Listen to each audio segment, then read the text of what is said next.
মামা কখন আসবে? এখনো আসেনি কেন? উফ, এই মেয়েকে নিয়ে আর পারা যায় না। তো মামা তো বলেছিলেন আসবে। এখন কটা বাজে? হ্যাঁ, এখন তো 8:17। মামা বলেছিলেন 8:20 দিকে চলে আসবে। এই বুঝি সত্যিকারে চলে এলো। টিং টিং, মা এখন মামা আসেনি কেন? এই দেখ, দরজাটা খুলতে আস্তে করে যা, খুল। মামা এসো।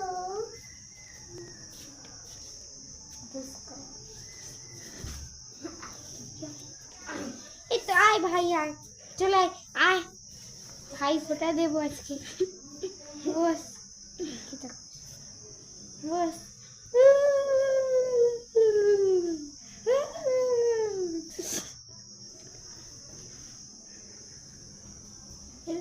একটু মাথায় শুয়ে নেই। এইদিকে এই তো শোনা, একটু মিষ্টি মুখ করিয়ে নেই। এই তো খেয়ে নিয়েছিস, এবার আমার গিফট দে।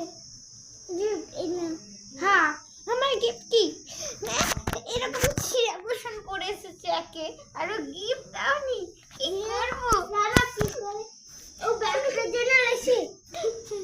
ওয়াও, আমার জন্য নতুন। আচ্ছা, তুমি মিষ্টি এনেছো আমাদের জন্য? বাহ, বেশ ভালো তো। কোথা থেকে এনেছো দেখি? ও বাবা, তুমি কলকাতা থেকে এনেছো? বাহ, খুব সুন্দর। ঠিক আছে, তুমি এখন খেতে বসো। হ্যাঁ, চলো খাবার দিয়ে দিই। বসো বসো বসো ভাই। এই যে হ্যালো, টাটা।